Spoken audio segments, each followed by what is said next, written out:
Okay, recording is start. Bismillah ar-Rahman ar-Rahim.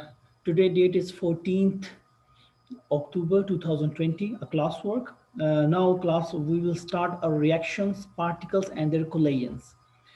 This chapter named as rate of reaction. Okay, to understand rate of reaction, we should know that about their basic theories, that is called collision theory. Let's start for reading. Before we can get a chemical reaction, particles must collide, crash with each other. The particles must collide with enough energy to cause a reaction. This is called collision theory. We are saying that, everyone know that, okay, this is the reaction, acid plus base gives salt plus water. But why acid plus base reacted together and we get the result? How it will happen? Actually, we are saying that before a chemical reaction, you can get a chemical reaction. The particle which is present in the acids, or suppose that we have another side, the bases, so their particles must collide with each other. Okay, we are saying crash with each other, and these particles collide with enough energy to cause a reaction. It needs enough energy to cause a reaction. This is called collision theory, and that enough energy is called activation energy. Now the second heading is about activation energy. Collision theory, the word collision itself, they explain their meaning. The collision means to collide something, right? It's easy. But what about the activation energy? It's also easy and simple. Look, we are saying the minimum amount of energy needed for the particles to react is called the activation energy. We are saying the minimum amount in which the particles will start a reaction, means the collision, or will start the reaction. That minimum amount of energy is called activation energy. Okay, now we are saying in the next point that if particles collide with less energy, okay, the second thing, okay, if we have not an enough energy, so what happened? We are saying the minimum amount of energy, and that minimum energy needed for the particles to react.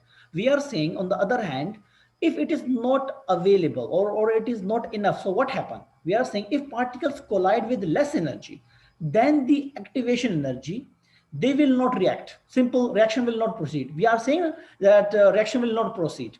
Okay, A plus B reacted, but we got nothing because reaction will not proceed. Why? Because less energy than the activation energy. The particles will just bounce off each other. I mean, just they simple collide, and but it's nothing happened. Okay, so boys, I think so you got the idea about the activation energy.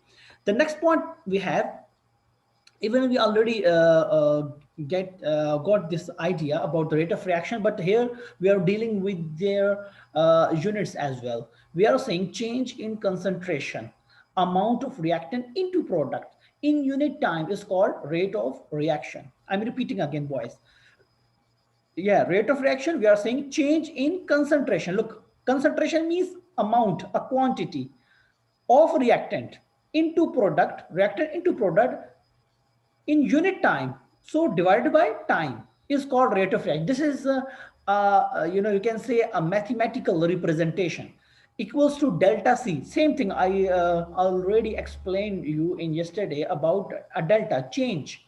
Capital C mean, here capital C symbolized for concentration, in change in concentration, initial concentration and final concentration. You can say that C2 minus C1, C2 minus C1, it is called delta C, means final reading of concentration minus initial reading of concentration. You got delta C divided by T. Okay, this thing is clear. This is the definition, by the way, a rate of reaction. Now we are saying unit. What is the unit? Okay, this thing we are repeating again. Rate equals to delta C over T, equals to, keep in your mind, T is should be in capital case letter. Here C is a capital case letter, right?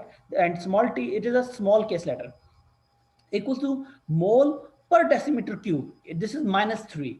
Okay, minus 3 mole into per decimeter cube per second. You can say that T is for the unit of T is second. I mean, the T stands for time, right? And delta C means change in concentration. This, the unit of change in concentration is mole into per decimeter cube.